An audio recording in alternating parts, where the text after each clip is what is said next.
Hi everyone, welcome to my cooking blog. ಇವತ್ತು ಉದ್ದಿನ ಬೇಳೆಯನ್ನು ಬಳಸ್ಕೊಂಡು ಒಂದು ಚಕ್ಲಿನ ಯಾವ ರೀತಿ ಮಾಡೋದು ಅಂತ ನೋಡೋಣ ಬನ್ನಿ.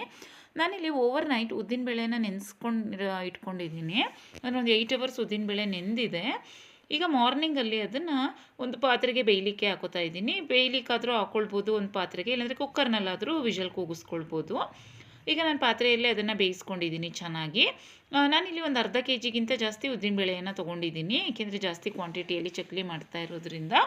ಈಗ ಅದೇನು ಉದ್ದಿನಬೇಳೆ ಬೆಂದಿದೆ ನೋಡಿ, ಅದನ್ನು ಮಿಕ್ಸಿ ಜಾರ್ಗೆ ಹಾಕ್ಬಿಟ್ಟು ಸಣ್ಣದಾಗಿ ಪೇಸ್ಟ್ ಮಾಡ್ಕೊಳ್ಬೇಕು. ಪೂರ್ತಿಯಾಗಿ ಸಣ್ಣದಾಗಿ ಪೇಸ್ಟ್ ಮಾಡ್ಕೊಳ್ಬೇಕು. ಅಂದರೆ ಒಂದು ಸ್ವಲ್ಪ ನೀರನ್ನು ಸೇರಿಸ್ಕೊಂಡು ಅದನ್ನು ಪೇಸ್ಟ್ ಮಾಡ್ಕೊಳ್ಬೇಕು. ನಂತರ ಅದಕ್ಕೆ ಜೀರಿಗೆಯನ್ನು ಸೇರಿಸ್ಕೊತಾ ಇದ್ದೀನಿ. ಜೀರಿಗೆ ಮತ್ತು ಬಿಳಿ ಎಳ್ಳನ್ನು ಸಹ ಸೇರಿಸ್ಕೊಳ್ಳಿ, ತುಂಬ ಚೆನ್ನಾಗಾಗುತ್ತೆ. ನಂತರ ಒಂದು 3 ಸ್ಪೂನಷ್ಟು ಅದಕ್ಕೆ ಅಚ್ಚ ಖಾರದ ಪುಡಿಯನ್ನು ಹಾಕ್ಕೊಂಡಿದ್ದೀನಿ. ಈಗ ಅದಕ್ಕೆ ಒಂದು 5 ಬೌಲಷ್ಟು ಅಕ್ಕಿ ಹಿಟ್ಟನ್ನು ಸಹ ಸೇರಿಸ್ಕೊತಾ ಇದ್ದೀನಿ. ಅಂದರೆ ಮಾಮೂಲಿ ನಾವೇನು ರೊಟ್ಟಿ ಮಾಡಲಿಕ್ಕೆ ಅಕ್ಕಿ ಹಿಟ್ಟಿರುತ್ತೆ ನೋಡಿ, ಅದನ್ನೇ ಸೇರಿಸ್ಕೊಳ್ತಾ ಇದ್ದೀವಿ.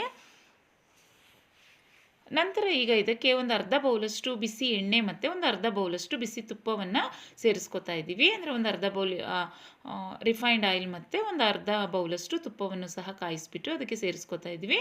ನಂತರ ಒಂದು 3 ಸ್ಪೂನಷ್ಟು ಅದಕ್ಕೆ ಉಪ್ಪನ್ನು ಸಹ ಸೇರಿಸ್ಕೊಂಡಿದ್ದೀವಿ.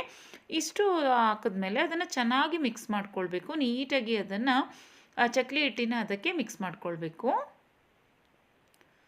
ಅಂದರೆ ಸ್ವಲ್ಪ ನೀರನ್ನು ಸೇರಿಸ್ಕೊಂಡು, ಇನ್ನೊಂದು ಸ್ವಲ್ಪ ಜೀರಿಗೆ ಕಡಿಮೆ ಆಯಿತು ಅನ್ನಿಸ್ತು, ಅದಕ್ಕೆ ಜೀರಿಗೆ ಮತ್ತು ಕಪ್ಪು ಎಳ್ಳನ್ನು ಸಹ ಸೇರಿಸ್ಕೊಬೋದು. ಬಿಳಿ ಎಳ್ಳು ಇಲ್ಲಾಂದರೆ ಕಪ್ಪು ಎಳ್ಳು ಯಾವುದನ್ನಾದರೂ ಸೇರಿಸ್ಕೊಳ್ಬೋದು.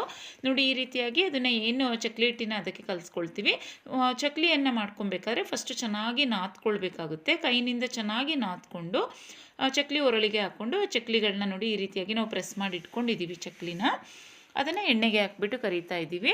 ಅಂದರೆ ನಾವು ಅದೇನು ಎಣ್ಣೆಗೆ ಹಾಕಬೇಕು ನೋಡಿ, ಚಕ್ಲಿನ ಮುಂಚೆನೇ ಫಸ್ಟೇ ಅದನ್ನು ಪ್ರೆಸ್ ಮಾಡಿ ಇಟ್ಕೊಳ್ಬೇಕಾಗುತ್ತೆ. ಏಕೆಂದರೆ ಎಣ್ಣೆಗೆ ಹಾಕೋ ಟೈಮಲ್ಲಿ ಅದನ್ನು ಪ್ರೆಸ್ ಮಾಡಲಿಕ್ಕೆ ಕಷ್ಟ ಆಗುತ್ತೆ. ಅದರಿಂದ ನಾವೊಂದು 15 ಆ ರೀತಿ ಫಸ್ಟೇ ನಾವು ಅದನ್ನು ಪ್ರೆಸ್ ಮಾಡಿ ಇಟ್ಕೊಂಡು ಆಮೇಲೆ ಎಣ್ಣೆಗೆ ಹಾಕ್ಬಿಟ್ಟು ಅದನ್ನು ಫ್ರೈ ಮಾಡ್ಕೊಳ್ತಾ ಇದ್ದೀವಿ. ಈಗ ನೋಡಿ, ಎಣ್ಣೆಗೆ ಹಾಕಿದ್ಮೇಲೂ ಅಷ್ಟೇ ಅದು ಒಂದು ಸ್ವಲ್ಪ ಒಂದು 5 ಮಿನಿಟ್ಸ್ ಮೀಡಿಯಮ್ ಟು ಲೋ ಫ್ಲೇಮಲ್ಲಿ ಚೆನ್ನಾಗಿ ಫ್ರೈ ಆಗಬೇಕು. ಅದು ಹಾಗೆ ಇಮಿಡಿಯೇಟ್ ಟರ್ನ್ ಮಾಡಿಬಿಟ್ರೆ ಏನಾಗ್ಬಿಡುತ್ತೆ, ಚಕ್ಲಿ ಎಲ್ಲ ಕಟ್ಟಾಗಿಬಿಡುತ್ತೆ. ಒಂದು ಸ್ವಲ್ಪ ಅದು ಕಲರ್ ಚೇಂಜ್ ಆಗೋಕ್ಕೆ ಬರುತ್ತೆ ನೋಡಿ, ಆ ಟೈಮಲ್ಲಿ ಅದನ್ನು ಟರ್ನ್ ಮಾಡ್ಕೊಳ್ಬೇಕು. ನೋಡಿ, ನಾವು ಅದೇ ಹಿಟ್ಟಿನಿಂದ ಕೋಡ್ಬಳೆಯನ್ನು ಸಹ ಮಾಡ್ಕೊಂಡಿದ್ದೀವಿ. ತುಂಬ ಟೇಸ್ಟಿಯಾಗಿ ಬರುತ್ತೆ ಕೋಡ್ಬಳೆ ಸಹ. ನೋಡಿ, ಈ ರೀತಿಯಾಗಿ ಚಕ್ಲಿಗಳನ್ನ ನಾವು ಮೊದಲೇ ಈ ರೀತಿಯಾಗಿ ಪ್ರೆಸ್ ಮಾಡಿಟ್ಕೊಂಡ್ರೆ ಎಣ್ಣೆಯಲ್ಲಿ ಫ್ರೈ ಮಾಡಲಿಕ್ಕೆ ಈಸಿ ಆಗುತ್ತೆ. ಮತ್ತು ತುಂಬಾ ಪ್ರೆಸ್ ಮಾಡಿಟ್ಕೊಳ್ಳೋ ಅಂಥ ಅವಶ್ಯಕತೆ ಇರಲ್ಲ, ಏಕೆಂದರೆ ಅದು ಟೈಮ್ ತೊಗೊಳುತ್ತೆ ಅಲ್ವಾ ಒಂದು ಸರಿ ಹಾಕಿದ್ದು ಬೇಯಲಿಕ್ಕೆ. ಆ ಟೈಮಲ್ಲೇ ಇನ್ನೊಂದು ಸರಿಗೆ ನಾವು ಪ್ರೆಸ್ ಮಾಡ್ಕೊಂಡ್ಬಿಡ್ಬೋದು.